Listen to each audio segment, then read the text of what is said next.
Alright, welcome back to the channel everyone. We're going to continue with the Tokai Open, which opened here in Nagoya, Japan, with looking at round 4. This is the second last round of the tournament and the first round of day 2.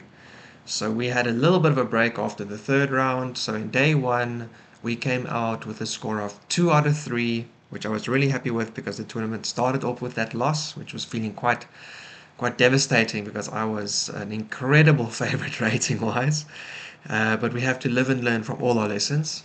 But thankfully, we came back with 2 wins, and now we are sitting on day 2, and we're trying to finish this tournament with a positive score, as we always do.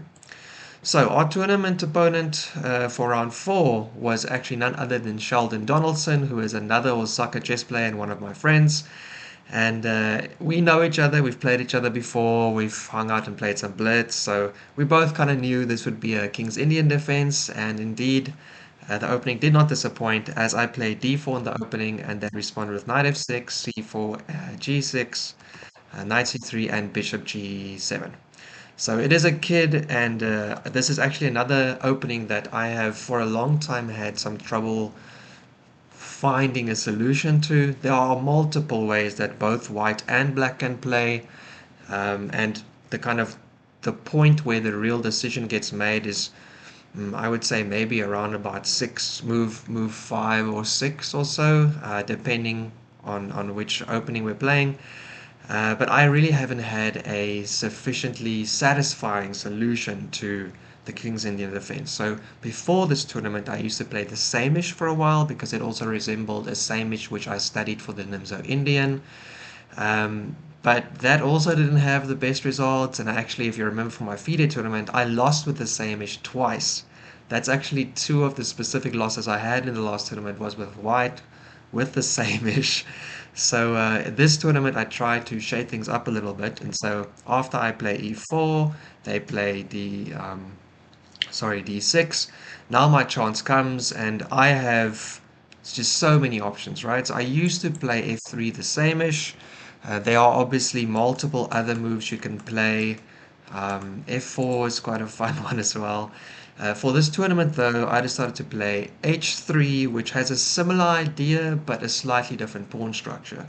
So the Makogonov, if I'm pronouncing that correctly, still covers g4, which means I can still play bishop e3 and also still supports g4.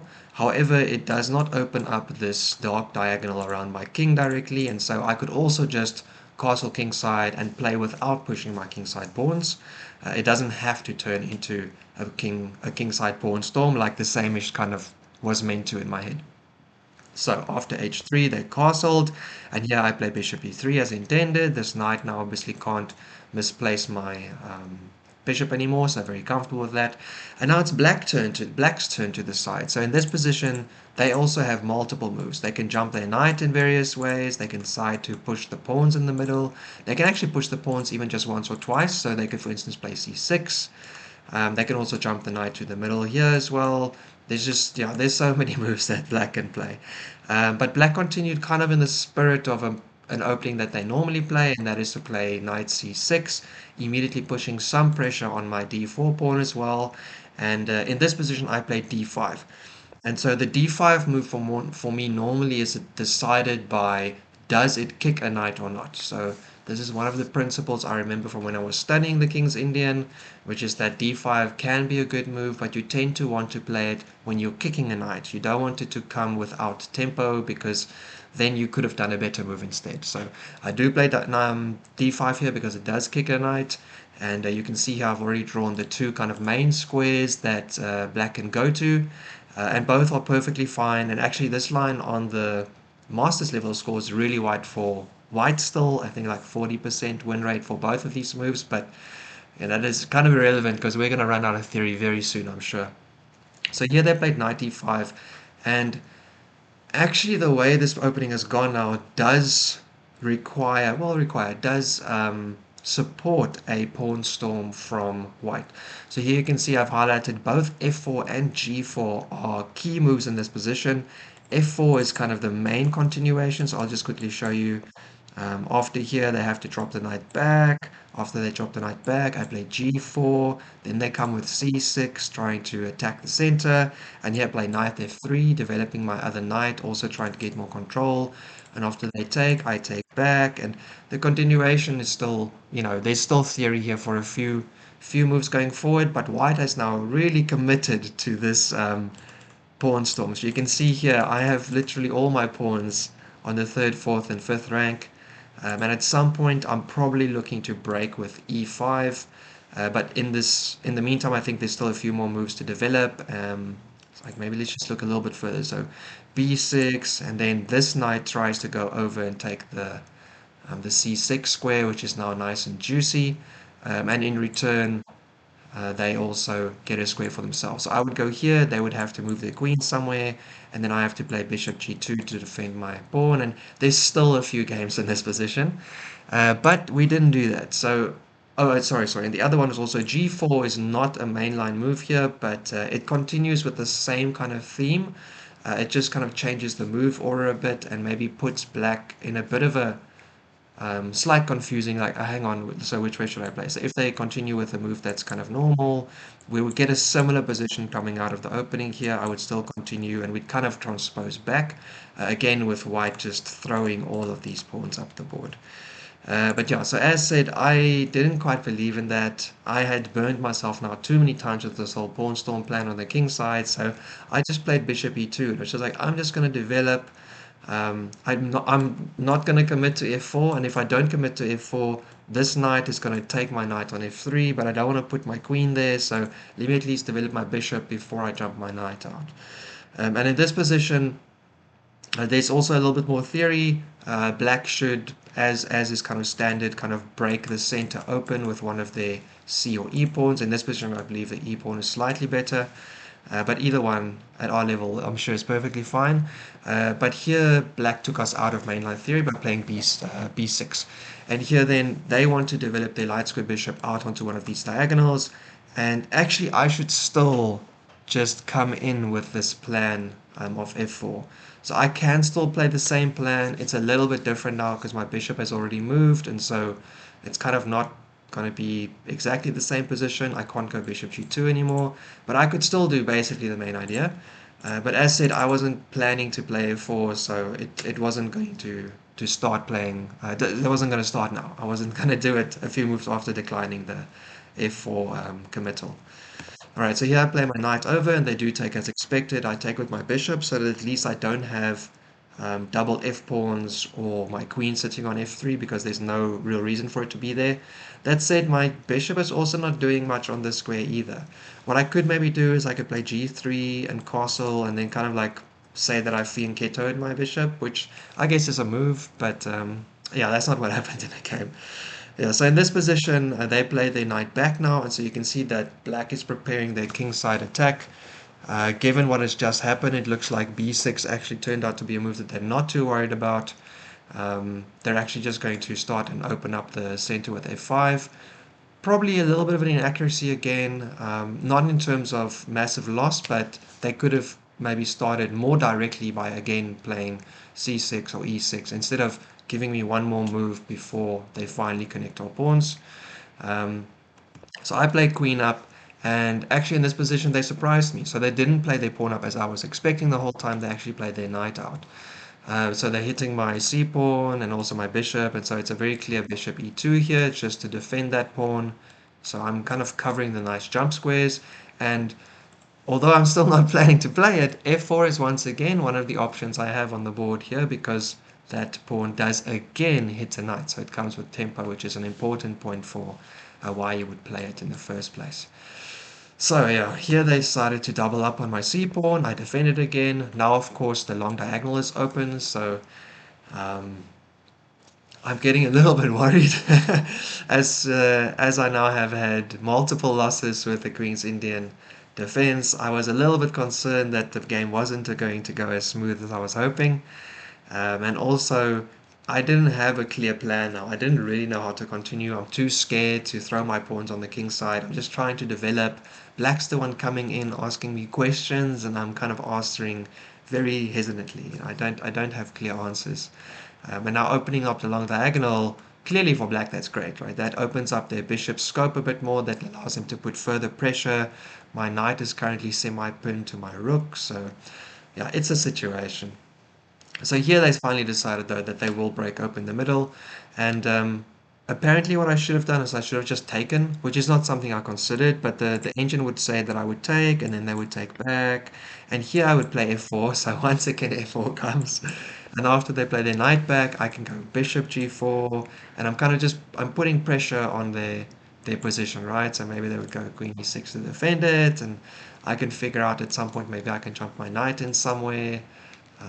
Probably I'd like to play it onto d5, but no immediate plan because I still need to move my rook first. I still have to castle first. But yeah, I was never really planning to play f4, and so because of that, my whole game plan doesn't suit what the engine says I should do, basically all the time. So I just castled. All right, I'm safe. Maybe I can consider f4 here, but yeah, at least I really just wanted to get my king into safety. And so now they go back with the knight again, and it looks like black is now finally going to come at me with their kingside pawns, which is one of the standard plans for black in the king's in defense. So I move my rook out of the way, fantastic. I'm putting it on this diagonal with my on the fall of my queen, and around this point of the game, I'm already starting to run out of time a tiny bit.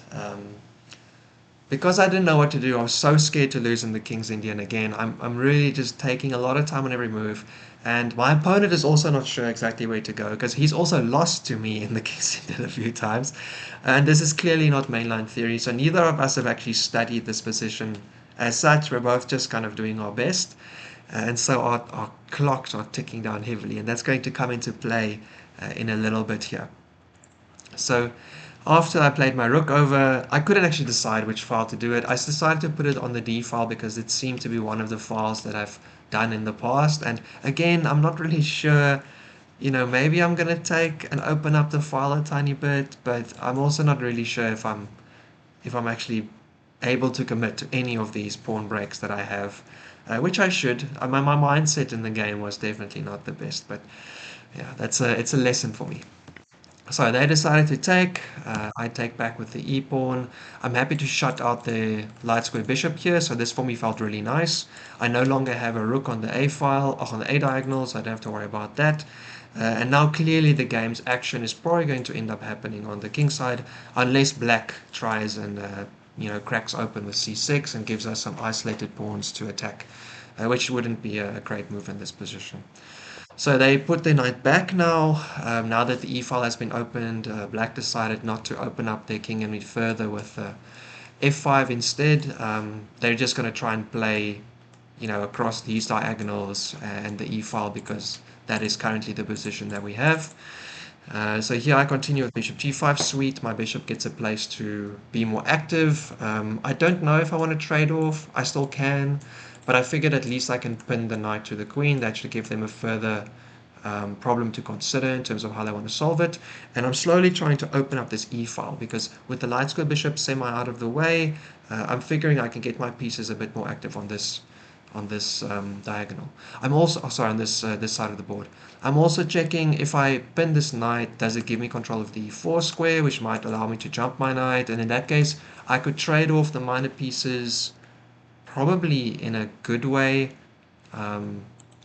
because I'm thinking, I'm thinking that it gives me more more attacking chances around their king if I trade off the minor pieces around that side of the board.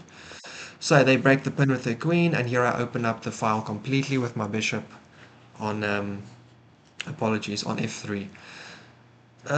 Was this the best move? I mean, it was okay. It wasn't a bad move. I'm trying to open up this diagonal, this file. I still also, I mean, I can see this is a nice move, but I currently don't have that because of the knight, and I'm not sure I want to trade off my dark square bishop for the knight. So yeah, f3 seemed kind of like the best chance I have, but it's clearly not an incredibly strong diagonal. It's not like it's doing a lot.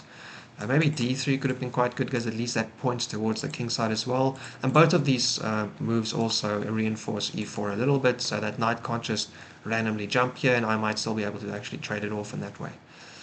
So here they brought out the A rook, very nice. Now I realize my D1 rook is kind of not really doing that much. But I'm also not really sure if my rook's going to do much on the F file, so I figure I'm not going to move the D rook. I'm actually just going to move my F rook instead. Also getting off of this potential diagonal in case they take on D5 in some position where I can't take back with anything but a pawn. So here they come with H5, and so at the time I wasn't actually sure. Our time is getting quite low, and so I think Sheldon's also just kind of making moves to put the clock on me again, to see if I'll be the one that creates some chances for them first. Maybe I've moved my queen and my knight is undefended or something like that. But actually, I wrote it here beforehand. They were actually looking to kick my dark square bishop out, which again, oopsie. I wonder if I should have maybe traded off the dark square bishops here, but I didn't see the knight jump coming, and I also wasn't sure if that's really what I want to do. So instead, I figured I'll just, make a move on the other side of the board. So clearly, I have no idea where I'm going with this. My thinking was maybe that I could jump my knight, oopsie, like I jump my knight there, but then I also realized that, I need to keep defending the e4 squares, so I'm also just trying to pass the clock back to black.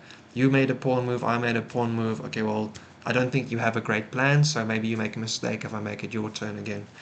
And here they continue with their plan though, and now I have to drop my dark square bishop back. I can drop it back on the diagonal with my queen. I could also push it forward, right? Although this looked potentially dangerous after my queen gets in there. Maybe they can find some way to like lock it in a tiny bit. I wasn't sure, but I also wasn't super excited for this position. It seemed a little bit dangerous. But anyway, it turned out that this wasn't even really the biggest thing on my mind. I actually really just wanted to keep my dark square bishop active on this diagonal, which was a mistake. And now you'll see with this move, the engine evaluation doesn't get worse, but black is the one that starts to gain the initiative, who starts to ask me more questions. It gets a bit tight quickly. So bishop h4, and they play g5, which I didn't quite see coming. Now I have to play bishop g3, and now they get a choice. They can play h4 and just force my bishop all the way into hiding, which at least means the bishop's next to my king, but it's very, very, very, very far back. Or they can play g4 and ask me a different question, because I can take once, but after they take back with their pawn, the h file is open and my light square bishop again has to move. And that is indeed the move they went for. So g4 here. I was wondering if I should just not take it all, but it seemed kind of just not a great move. So I take once, they take with the pawn, and here I have a choice. So same thinking again, I can take my bishop and I can put it back here, which will be very, very passive. Maybe I'll put it on f1 even, but it is a fairly good protector for my king, I guess, in terms of being able to cover some of the key squares around it. I might even be able to move my dark square bishop, play g3 and fianchetto it actually very, very slowly. The other option is to play e4 and to get it onto this diagonal, and that's what I chose to do. The engine doesn't quite agree with me, but it's not a big loss. But my point was really just I want to keep my bishops as active as possible. Now that I've already made a mistake with my dark square bishop, I don't want to have my light square bishop also put into a little box next to my king.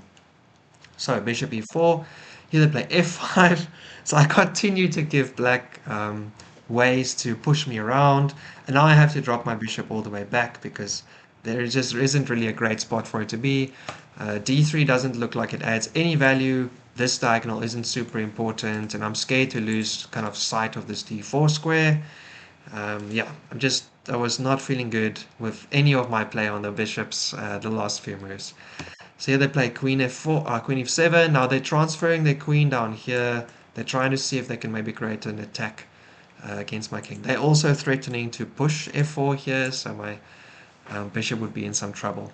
I decided to play knight e2 here. My knight hasn't done anything since the start of the game, but I'm seeing that there's a potential square for it here, and also it stops the f4 push, which I thought was very, very important in this position. And they played bishop e5. Really, really nice move, bringing that bishop out, clogging up the diagonal for a bit, and it was also the file, but putting some more questions to my dark square bishop. And now it's black who's trying to take out some of the minor pieces from around my king. Although critically, they don't have a light square bishop, right? That is still sitting on a6, out of the game. So I think I should be better as long as I don't make a massive mistake, because at least they don't have this light square bishop in the game. So yeah, I played knight f4, and this is apparently an inaccuracy. But after this continuation where I take the bishop, I did not think this was a good idea. This situation looks really, really scary. If I jump my knight to g3, here comes f4. Now I have to jump my knight again somewhere. And slowly but surely, black is just dropping their pawns all the way onto my king. And that h file is still open. And they have all the space they need to put a queen and a rook or two on that file. So, I didn't continue with this position. Instead, I just dropped my knight in like I had intended. I'm blocking that pawn from coming forward. I'm blocking the bishop from getting traded, which I think is good because it helps me to defend the h2 and h4 squares. But it does also, close my queen's eyes a little bit. I can't see anything on the other side of the pawn chain now. I do also have this idea, and this unfortunately is something that black now saw, which is that I could play knight to e6. Close up the diagonal, I'll close up the file in a bit of a better way. I have a very, very active knight, and also trap and take an exchange on that rook on f7 potentially. So now they bring their bishop back, and actually the bishop is turning out to be very useful back on c8 now, because it's attacking down a diagonal, which is quite important right now. It's defending that f5 pawn, so the queen's also allowed to move. Yeah, it's looking like a pretty good move for black, and suddenly all their pieces are in the game. So here I decided to play g3, queen d3. I'm putting more pressure onto that pawn. I'm wondering if I could find a way to take it at some point. I'm also wondering if I could maybe bring my queen over in some way. I'm also wondering if I could maybe find some way to double up my rooks, because my d rook is doing nothing. I want to improve it. But actually it's bad. The position is actually getting better for black now. So not good. And also we have very little time on our clocks. We're already playing about increment at this point. We've spent all our time just getting to this position. So here they continue with their knight. Very, very lovely square g5. They're hitting all of these very important squares. And I realized that if the knight comes here, it might be able to trade my dark square bishop, which I could take back, I guess. But they would, in a move or two, be able to attack the knight again with the queen. So I'd have to move my queen and then redefend the knight with a pawn or something. It would be a little bit dangerous. But I figure I'm going to continue with my plan. I move my queen to be able to move my rook up, and I do. So I play rook d2, and this is -4. So in my nerves, with the clock so low, I completely misjudged disconnecting my rooks. The e-rook is undefended. Black only has to play take, hitting my other rook, hitting my bishop. Even if I say, okay, hang on, I'm not going to drop my rook, I'm going to take back, they can take. Now they have the file. They're still hitting this guy over here. They also have some jumps, which could be very, very dangerous because it comes with check. The whole position is just a little bit uncomfortable. Not the best. I thought this was okay, right, the way that goes. But unfortunately here, after you play this way, I'm just going to turn this on here. So say I take, and I take back, and then I can move my rook. The point is that they're trading off in a very, very, very positive way, because I can't defend everything with my queen, right? So my pawn's going to have to take, my doubled pawns are not going to be good, their queen's going to be able to come in with the knight. It's very, very uncomfortable. I thought this was okay at the time. We obviously don't have an engine, right? We're both on... Well, I already think like maybe I'm losing, and Black's already like, oh, maybe they're winning. But neither of us saw the fact that the continuation, a few moves down the line, becomes really, really dangerous for white. So thankfully they just jump their knight in, they're hitting my rook. This is the move I saw, so I quickly move my rook over. Awesome. Safe. My queen's still defending my bishop here. There's nothing else attacking the pawn on f2, and I've got my rooks doubled up, so as soon as the line opens up, I can take all the rooks on black's side. It's going to be dangerous for them. So they continue with their queen over, and actually I'm supposed to take the knight With my queen, I'm supposed to sack the exchange, but I was never going to do that. That was definitely not part of my thinking. But I do realize that this knight is being a little bit weak. And I decided to play queen e3 so I can protect this pawn, also protect the knight, and maybe move my bishop somewhere. Maybe be able to even do this, although it seems so silly. But also the other thing I'm trying to do is just to take that knight. So with my queen out of the way, I can take the knight with my bishop, and then I can actually win the pawn, right? Because it's not defended sufficiently. I have so many attackers on the e-file at this point. And here they played king of 7, and now the position is equal. So what they should have done is they actually should have just continued.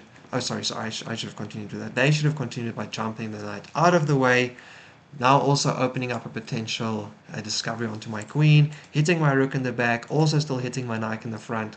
And here I have to move my queen and give up the exchange because otherwise I'm losing. So here they can go with check and I can take back with my knight. Maybe they can keep on taking, or here they can play f7 because now I have a little bit less control of the position. My bishop's kind of just staring at a pawn. My knight's back away from where it was. Yeah, black is very much taking over the position. But thankfully, they didn't see that continuation in their own time trouble, and they played king of 7. And now the position is kind of equal, so I take that knight, and they actually decide, you know what, I don't need that knight, I'm just coming straight at you. Now I'm up a piece, but I'm about to get mated, so it's not very good. It doesn't matter if I play my bishop to h4 or to actually h2 is a disaster because it's just almost immediately mate because they take it with check. If I played h4 and they take it, then I still don't have any good moves to protect because they have all the squares around my king to check and or directly mate me. So the only move I can play here is f3, and so I play it, I get myself a square, and now importantly if they check me I can go up and I'm hitting the queen, and there's no way for them to get me, to get at my king, to check me again. They have to move their queen out of the way. They still have the h-file, but at the very least I'll be able to keep my king alive. But so after I play f3, they realize they can't, and so they just take my bishop back. I take with the pawn. This is kind of the mindset, right? So I could take with my queen here as well, right? I could take like this, and we could trade, and I could take with, I don't know, whatever I should take with. Maybe it's a rook, maybe it's a pawn. Maybe I'll take with the rook just to make it more active. But I don't want to. I want to play on. So I put my queen on that, my pawn on that square instead. I can see the amount of stress my opponent is under. We are both a little bit shaky at this point because we are down to the last few seconds. Everything is attacking everything all the time. No one knows who's making the blunder next. So yeah, maybe it's a bit of a psychological thing. I don't want to give up my attack, but also I want to keep the nerves on the board and hope that my opponent is the first one to crack and not me. So here they play queen g7, so they're trying to put their rook in front instead of their queen, I think. Or also maybe they can double up their rooks. Also, they have this very nice idea, right? So it comes with a lot of additional plans. They have, apologies, they have bishop d4 pinning my queen, skewering my queen to my king, pinning my queen to my king. So very, very dangerous. And I don't see it. I don't actually see the pin. So it's not losing, which I was very, very surprised by. But in this position, I can actually open up a check on the king, and then I can take their queen when they take mine, and so it's equal position. But yeah, I didn't plan that. I actually just completely missed the fact that they could play this. Thankfully, they also missed it, and it turns out this wasn't actually their main plan. They decided to just move their king first. And here I played bishop f2. Sweet. I can obviously take the bishop if it comes now. If you come here, I take, and if we trade everything off, I just want a piece. So that seems really good for me. Also, the other thing that it does is it allows me to play g3 if I want to. It allows me to play my queen over if I want to. But for the most part, I just realized that I had a skewer on the board that I missed. And so it just allows me to keep bishop d4 from looking so incredibly scary. However, actually now I'm losing. So although the bishop d4 originally looked like it was the scary move, after this move I'm the one that's losing. And so the problem here is that after they take and I take, now they can put their a rook over onto me, and slowly but surely they're just going to be completely crushing me on the file. So I had one specific continuation here. So if they, for instance, just take, oh no, sorry, if they don't take first, if they play the rook over, so double attacking the knight. So maybe I decide I want to jump the knight out of the way, and slowly but surely I've got massive problems here. My position is absolutely crushed. I can't open this diagonal up because they already have the file, and so I would just be completely losing here. Thankfully, my opponent also didn't see it, so now it's just a blunder return. So I missed my chance to make a really strong position. Now they make their mistake and they miss their chance to make a position, and they play Queen h6, deciding to again try and threaten mate down this file. And now I found a nice in-between move. I can actually check their king, and if they take, I can fork their king and queen. So if they take here, I fork, and it's actually going to be pretty equal. I don't know, so let's just move the king somewhere, then I take, they take, and position's pretty great. Sorry, did I say equal? I'm crashing. It's really good for me. But they didn't fall for that. They realized there was a mistake. They moved the king first, and now my bishop needs to be defended, and I close up the position around my king. Oh, big relief. So the h-file is no longer open. Their g-pawn is not moving anymore. My bishop is very active, so I've closed it off from coming back, but it's active, which is the important point. I also have my own second rank open, so I can swing some rooks around. So I finally have a position where I'm kind of controlling the space around my king sufficiently again. Very happy about that. Here they decide to put a rook over onto the f-file, and actually now I'm winning, but I didn't realize that, so I just decided to redouble up on the f-file now that the e-file is no longer one that requires my rooks. But I'm supposed to actually just kind of play up here and trade the queens. So I open up the file with my knight hitting the rook, and then they trade queens, and I will take maybe with my rook, and then they take with their rook, and I take back, and here they start opening up the position, and this is apparently slightly better for me, but I definitely would not have made this plan. So I just decided to double up, and here they made a mistake. They took my knight, which seems like it should be fine, right? Because we're trading off relatively equal. I'm up one pawn, but it's a backwards pawn, and you know, it can't push forward without getting taken. But the position is actually just simplifying in my favor by about +3. So it's actually pretty good for me. So I take, they take, I take. I could have taken with the queen here at some point as well. I didn't have to keep on trading off the rooks, but same thinking as before. I feel like I'm going to be getting some kind of advantage by putting pressure on my opponent in time troubles. So I take with the rooks, I avoid trading queens. And here they decide to move off of that diagonal, off of that file, getting their queen on the very active diagonal. But I have a move that stops not only that threat, but actually gets an exchange for me. So in this situation, because I have a rook here, I'm actually protecting my bishop, and I'm skewering the queen and the rook. So they have to move out of the way. They can't obviously lose their queen there. They can like sack their rook or something crazy like this, and then they can move their queen out of the way, but it doesn't give them anything. So they move, I take, thank you very much, and after they take back with their queen, they're still on this active diagonal, they still have this open file, although the file doesn't matter as much anymore. Here I decide to just check the king, and after he moves somewhere, I just come back and defend my rook, get access of this file completely to myself, and although they can come down, my queen's also around to defend. So they attack my rook, I decide to take a pawn, thank you very much, second rank or 7th rank.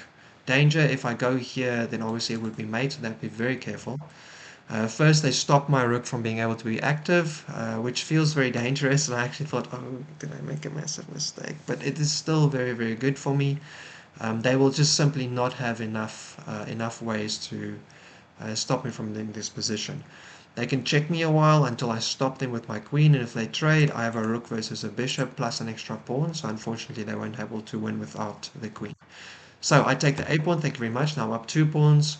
They put their queen back on that very active diagonal, and I decide to just put my king up. I don't want to get checked necessarily. Here they come even further. They're also coming down to look at the file again. So black's trying to find a way to put me into a repetition, or to find a way to check me into a position where I accidentally blunder and lose something. But I'm clearly winning now. I just have to stay on the clock. I have to try not to avoid losing on time. So king comes back. I don't want to get checked here, but they get a check at the end on c1 anyway, so I stop with my queen.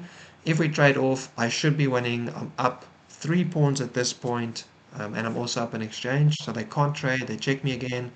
They check me again. They come back. They're trying to find a way to repeat the position sufficiently. However, I realized that actually the check on h3 doesn't mean anything because they can't check me again afterwards. So I move my rook over, they check me, I move my king out of the way, and now they're out of checks. So I made a mistake by thinking I had to run away from this check. Actually, this is the most unnecessary one because it actually gives them nothing after they do it once. So they move their king up, just trying to protect their pawn, trying to cover some more squares in case my queen comes in. And I put my queen over here. Very, very important that I don't move my queen too far because all the other squares are taken.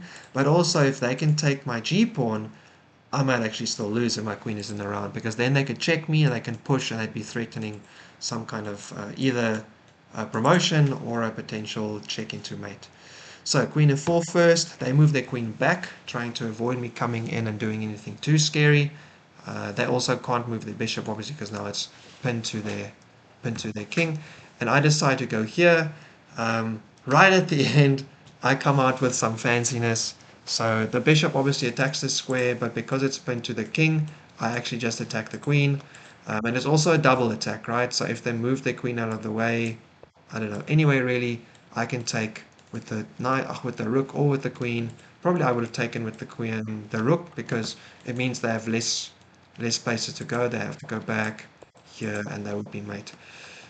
So yeah, after I put this on the board, they have to take. They do, and in this position, my opponent finally resigned. Oh man, my heart rate through that game was through the roof. I was really, really happy to win. If we look at the evaluation, let me quickly open it up here. You'll see that black had 2 or 3 really, really good chances, -4, -5 kind of positions, where they could have gotten the win. Thankfully, they missed their chance because we were so low on time already, and there was just so much chaos on the board. So in the first position where they got their very good chance, everything was attacking everything. And by the second time, same position. And then the third time over here, again, just so many pieces in contact with each other, so many things that we had to try and evaluate. So it was really, really, really difficult for us both. And thankfully, this time I was the one that came out on top. But definitely, it didn't look like it was definitely going to be me. So yeah, lucky to get that. And with this, obviously, we start off our second day with a win, which means we are on 3 out of 4, which means we already have a positive score for the tournament. We have 1 round left, and we are going to be facing our final boss in the last round, the strongest opponent we faced. Yeah, and a very, very tough game as well. So please come back and have a look at the last round. We were super happy to finish the 4th round with a win. And yeah, I'll just leave it at that for now. See you in the next one. Ciao.